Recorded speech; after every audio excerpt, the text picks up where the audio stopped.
প্রথম ফুচকা বানিয়েছিলেন দ্রৌপদী। অবাক করে দেয় মহাভারতের এই অজানা কাহিনী। ফুচকা পছন্দ করেন না এমন মানুষ খুঁজে পাওয়া মুশকিল, কিন্তু কিভাবে প্রথম তৈরি হয়েছিল এই খাবার? উত্তর লুকিয়ে আছে মহাভারতের পাতায়। সেদ্ধ আলু, ছোলা, কাঁচা লঙ্কা নানান মশলার সঙ্গে চটকে মেখে ছোট ছোট গোল গোল পুরির ভেতর ঢুকিয়ে তার মধ্যে তেঁতুল জল ভরে যে বস্তুটি তৈরি হয়, তার গন্ধে জিভে জল চলে আসে 8 থেকে 80 সবার। আমাদের দেশে ফুচকা সর্বাধিক জনপ্রিয় একটি খাবার। পশ্চিমবঙ্গে এটি ফুচকা নামে পরিচিত। দেশের অন্যান্য অংশে একে কোথাও গোলগাপ্পা, কোথাও পানিপুরি, কোথাও গুপচুপ, আবার কোথাও একে ফুলকি বলা হয়ে থাকে। কিন্তু কিভাবে প্রথম তৈরি হলো ফুচকা? ঐতিহাসিকদের অনেকে বলে থাকেন যে মগধের সাম্রাজ্যে প্রথম ফুচকা তৈরি হয়েছিল।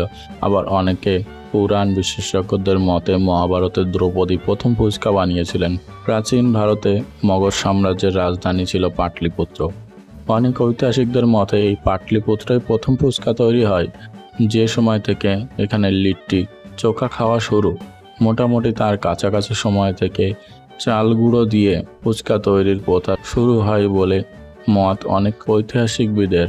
তবে যিনি প্রথম ফুচকা তৈরি করেছিলেন সেই রাঁধুনির নাম ইতিহাসের পাতা থেকে মুছে গেছে। মহাভারতের সঙ্গে ফুচকার সম্পর্ক, যদিও মহাভারতের সঙ্গে ফুচকার সম্পর্ক আছে বলে বিশেষ কোনো প্রমাণ সেভাবে পাওয়া যায় না, তবু প্রচলিত বিশ্বাস অনুসারে দ্রৌপদী প্রথম ফুচকা রান্না করেছিলেন।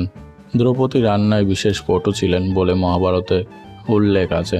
সেই কারণে কেউ ভালো রান্না করতে পারলে প্রচলিত কথায় তাকে রন্ধনের দ্রৌপদী বলে বলা হয়ে থাকে। মহাভারতে যতুগৃহ দহনের পর পাণ্ডবরা 5 ভাই মাতা ও কুন্তিকে নিয়ে যখন বনে বনে ঘুরছিলেন, সেই সময় দ্রুপদ রাজের কন্যা দ্রৌপদীর সঙ্গে বিয়ে হয় পঞ্চ পাণ্ডবের। প্রথমবার শ্বশুর বাড়ি আসার পর দ্রৌপদীকে নতুন কিছু রান্না করতে বলেন কুন্তি, কিন্তু বনবাসী পাণ্ডবদের কুঠিরে তখন রান্নার উপকরণ খুব একটা বেশি ছিল না।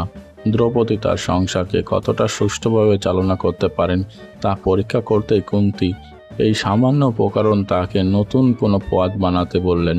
সেই সময় সামান্য কিছু সবজি ও ময়দা দিয়ে দ্রৌপদী প্রথম ফুচকা তৈরি করেন। নতুন স্বাদে এই খাবার 5 ভাইয়ের দারুণ পছন্দ হয়। খুশি হয়ে কুন্তি বর দেন এই খাবার অমরত্ব লাভ করবে।